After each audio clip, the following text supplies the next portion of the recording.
Smoking causes cancer. Smoking kills. புகைப்பிடித்தல் புற்றுநோயை உண்டாக்கும் மற்றும் உயிரை கொல்லும்.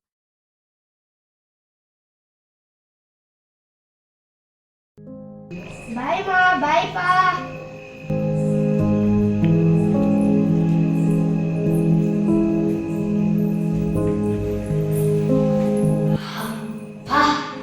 அம்மா அப்பா ஊருக்கு போயிட்டாங்க. இன்னைக்கு நைட்டு ஃபுல்லாக லேப்டாப்பில் கேம் விளையாடலாம், ஸ்பீக்கரில் பாட்டு போட்டு டான்ஸ் ஆடலாம், ஹெட்ஃபோன்ஸில் பாட்டு கேட்கலாம், ஃபோனில் ஷார்ட்ஸ் பார்க்கலாம். என்ன தங்கச்சியெல்லாம் விட்டுட்டு போயிட்டாங்க.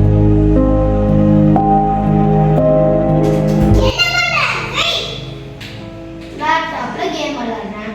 லேப்டாப்ல கேம் விளையாண்டா பிரெயின் எஃபெக்ட் ஆயிடும். ஷார்ட்ஸ் பார்க்கறேன். ஷார்ட்ஸ் பார்த்தா கண்ணெல்லாம் கருவலாயிடும். சோதிமா என்ன பண்ற? டேய் உன்னை நான் கேக்குறேன். பாட்டு கேக்குறேன். பாட்டு கேட்டா கால் கேட்காது. அதெல்லாம் எனக்கு தெரியாது, நான் கேட்டுட்டு தான் இருப்பேன். உன்னால என்ன பண்ண முடியுமோ பண்ணிக்கோ. சரி, உனக்கு தான் கால் கேட்காது, எனக்கு என்ன?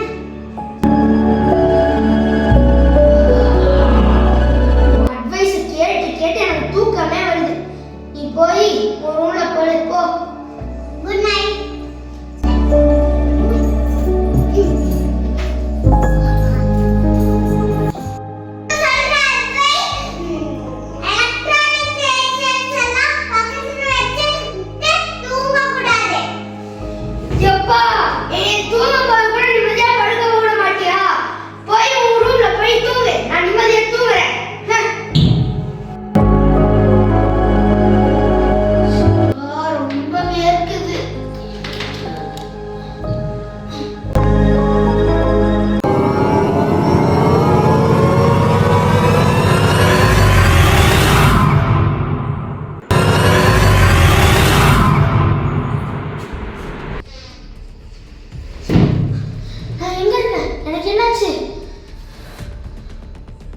நான் தான் உன்னோட மனசாட்சி. எப்பா, உன் தங்கச்சி அப்பவே சொன்னா எலக்ட்ரானிக் கேஜெட்ஸை தலை பக்கத்தில் வச்சு படுக்காதுன்னு. அதில் இருக்க ரேடியேஷன் அஃபெக்ட் ஆகி நீ இப்போ கோமாவில் இருக்க. நம்மளோட பெட்ரூம் என்விரான்மெண்ட் எப்படி இருக்கணும்னு உனக்கு தெரியுமா? வா, நான் காமிக்கிறேன். பாத்தியா, இங்க எந்த எலக்ட்ரானிக் கேஜெட்ஸுமே இல்லை. இந்த மாதிரி இருந்தா அது ரொம்ப ரொம்ப பெட்டரா இருக்கும். இங்க இந்த உலகத்துல நிறைய பேர் அலாரம் கிளாக் வச்சுதான் எந்திரிப்பாங்க. அப்படி எந்திரிக்கும் போது போனை பக்கத்து ரூம்ல வச்சுட்டு படுக்கிறது ப்ரிஃபரபிள். அந்த மாதிரி சமயத்துல இந்த மாதிரி அனலாக் கிளாக்ஸை நம்ம வீட்டுல வாங்கி வச்சுக்கிறது ரொம்ப ரொம்ப இம்பார்ட்டன்ட். ஏன்னா போன்ல இருக்க ரேடியேஷனும் நம்மளோட பிரெயினை அஃபெக்ட் ஆகும். அதுக்கப்புறம் உன்ன மாதிரி எல்லாரும் கோமாக்கு வர வேண்டியதுதான். நான் கோமால தானே இருந்தேன், எப்படி எந்திரிச்சேன்? கோமாவா? நீ தூங்கிட்டு இருந்த.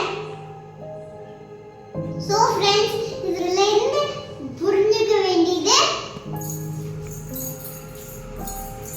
நீங்க மோஸ்டா எலக்ட்ரானிக் கேஜெட்டை அவாய்ட் பண்ணிடுங்க. நீங்க தூங்குற ரூம்ல எலக்ட்ரானிக் கேஜெட்ஸே இருக்கக்கூடாது.